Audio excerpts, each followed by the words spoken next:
If you open your phone right now, you will find hundreds of hyper-specific things you supposedly should never do in front of a girl. Everything from getting bumped by a slow-moving car to fumbling to catch a ping pong ball.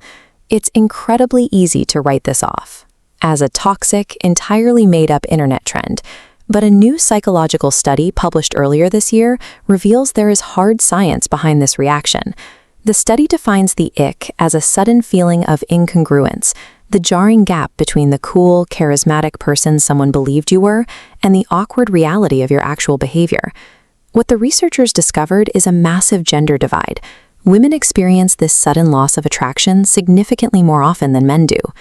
This chart shows the baseline psychological differences between men and women across 3 specific metrics: disgust sensitivity, perfectionism, and vulnerable narcissism.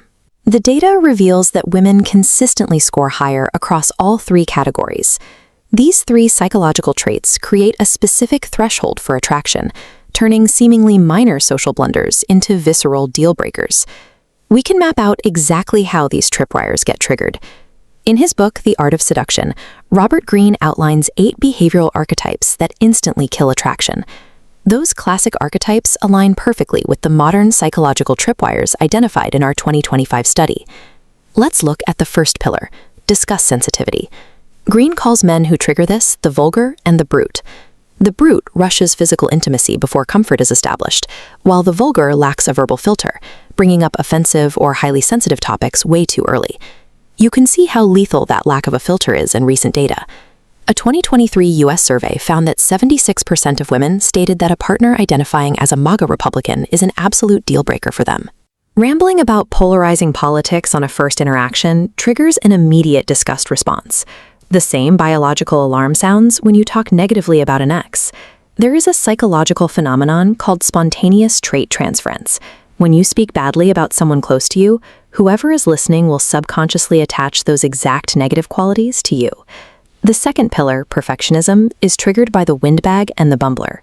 The windbag talks entirely too much, exposing himself to endless opportunities for mistakes, while the bumbler is paralyzed by his own hyper-self-consciousness. When a man is visibly anxious about saying the wrong thing, that extreme self-consciousness spreads. The woman becomes overly conscious too. Clinical studies show that when a woman is stuck in her own head analyzing the situation, she is physiologically incapable of experiencing lust. You can bypass this perfectionism trap using the pratfall effect. If a man makes a clumsy mistake, like spilling his coffee, but maintains his composure and simply smiles at his date, he activates reciprocity. She naturally smiles back.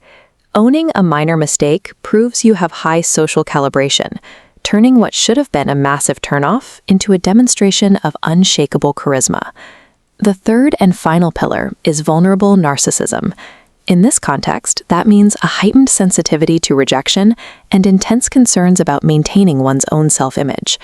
Greene identifies 4 archetypes that directly threaten a woman's self-image: the tightwad, the suffocator, the moralizer, and the reactor. All 4 of these behaviors project glaringly low social value. Displaying extreme neediness, like the suffocator, signals that you have nothing better going on in your life. Being overly cheap, like the tightwad, taps into the reality that women are highly sensitive to a partner's future economic resources. Both behaviors actively lower a man's perceived status in the dating market. Then there's the reactor. When a man throws a childish tantrum over a minor inconvenience, he violates traditional gender expectations. An observer instantly downgrades his perceived social status. Because women score higher in vulnerable narcissism, associating with a low-status partner actively hurts their own social value. The ick is simply the brain hitting an emergency eject button, severing the social tide to protect the woman's own status from being dragged down by association. So, if surviving these psychological tripwires requires demonstrating high social status, how do you manage that without a massive bank account or natural good looks? Look at Christopher Columbus in the mid-1480s. He needed to secure funding for an incredibly ambitious, highly dangerous new route to Asia, and his target investor was Queen Isabella of Spain. Objectively, Columbus was just a poor, low-ranking sailor. Yet, when he stepped in front of Spanish royalty, he refused to lower his gaze. He didn't soften his voice. He wouldn't even take off his hat, which was the ultimate required sign of medieval submission. Most courtiers viewed this behavior as absolute childish arrogance. Isabella, however, gave him 3 ships and knighted him the Admiral of the Ocean Sea. This flowchart illustrates exactly what Columbus weaponized: status consistency theory.